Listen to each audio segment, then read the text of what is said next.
में कष्ट होने के बाद भी भगवान शिव की भक्ति, भजन, कीर्तन, स्मरण, मंत्र जाप नहीं छोड़ा।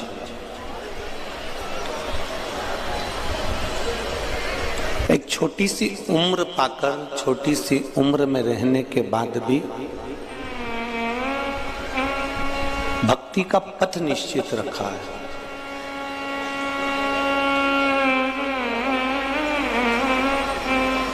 आज उसी बालक काव्य की स्मृति में बहेड़िया परिवार इस पावन कथा को करा रहा है। और इतना ही नहीं, शिव महापुराण की रिद्धेश्वर संहिता में स्पष्ट किया गया है कि जो कुंवारी अवस्था में चले जाता है, जो अधोगति में चले जाता है,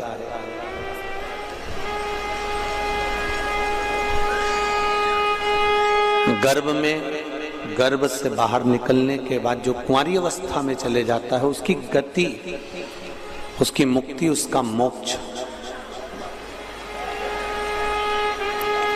एक शिव महापुराण की कथा कर देती है।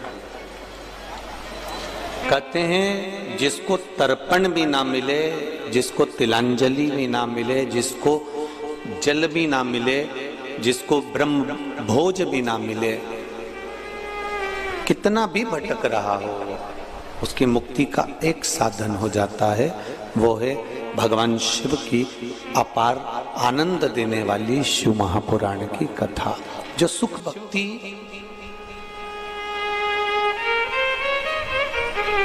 भगवान शंकर का भजन, भगवान शंकर का कीर्तन, भगवान शिव का मंत्र जाप, नाम जाप, ये कहीं ना कहीं हमको फल जरूर देता है।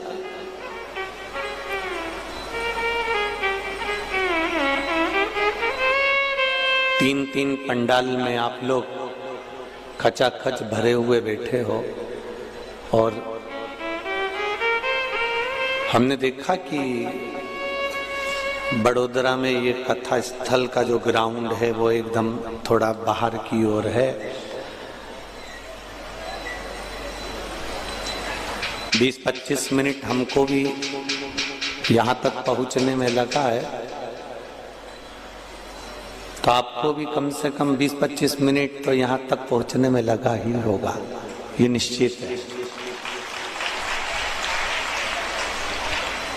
पर बड़ोदरा में पहली बार आना हुआ और पहली बार आने के बाद पहले दिन की ही कथा में एक बात कहना चाहूँगा कि बड़ोदरा की सभ्यता और संस्कृति और संस्कार बहुत अच्छे हैं।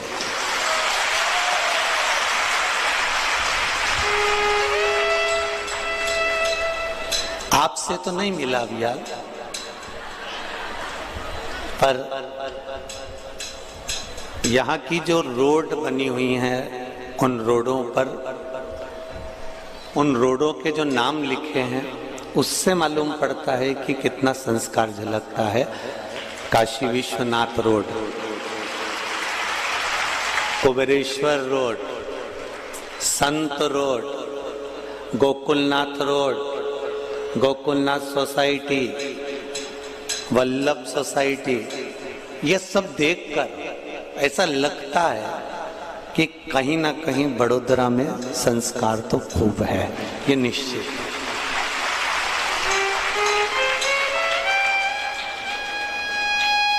अब ये जब रोड का नाम काशी विश्वनाथ रख सकते हैं, सोमनाथ रख सकते हैं, जिस पंडालों में आप बैठे हो उस पंडाल में भी सोमनाथ, मल्लिकार्जुन, नागेश्वर, 12 ज्योतिर्लिंग पर नाम रखा है, तो इतना तो विश्वास है कि तुम्हारी औलाद का नाम भी तुमने टिक्कू पिक्कू नहीं रखा होगा,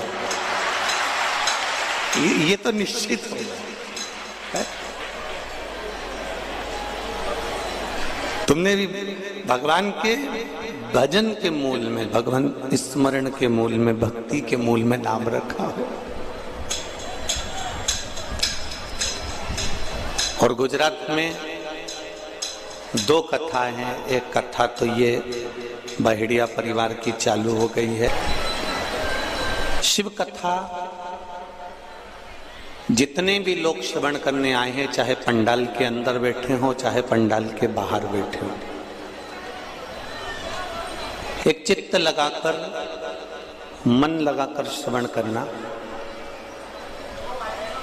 और उस परमात्मा से विश्वास रखकर, उस परमात्मा से अपने दिल की बातें सामने सुन रहे हो, चाहे फेसबुक यूट्यूब पर सुन रहे हो, उनसे भी कहेंगे दिल लगाकर श्रवण करो।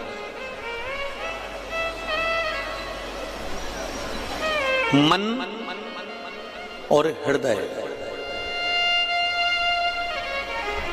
इन दोनों का जो दरवाजा है ना, वो बड़ा विचित्र है।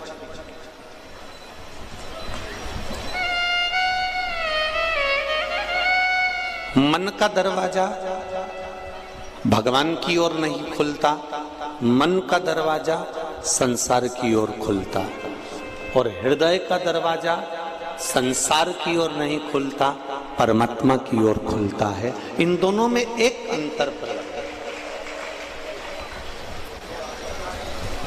मन को आप भगवान में ले जाने का प्रयास करेंगे, मन को आप भक्ति में ले जाने का प्रयास करेंगे, मन को आप सत्संग में ले जाने का प्रयास करेंगे, मन को आप कीर्तन में ले जाने का प्रयास करेंगे, ये मन भटकेगा। थोड़ी देर तक भजन में चले जाएगा, थोड़ी देर कीर्तन में चले जाएगा, थोड़ी देर मंत्र जाप में चले जाएगा, थोड़ी देर स्मरण में चले जाएगा, उसके बाद ये मन भटक कर फिर संसार में चला जाएगा।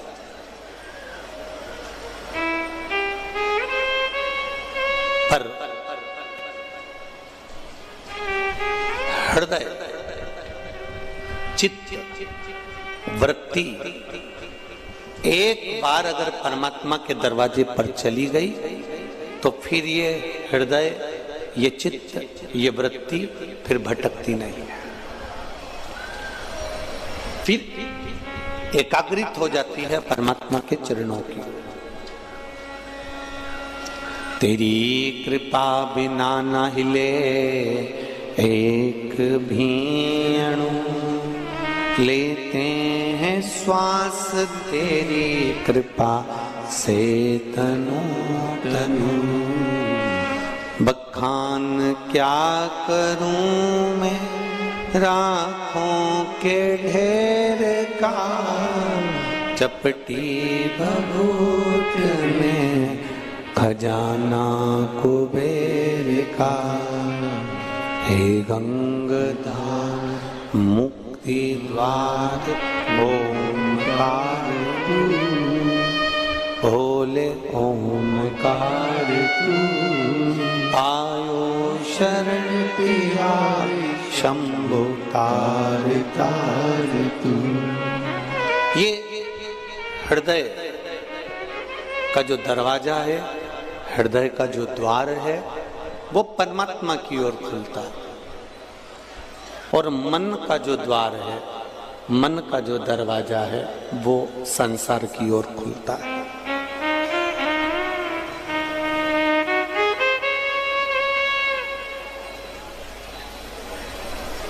आप ध्यान लगाना जरा इस हृदय को शिव तक ले जाने के लिए।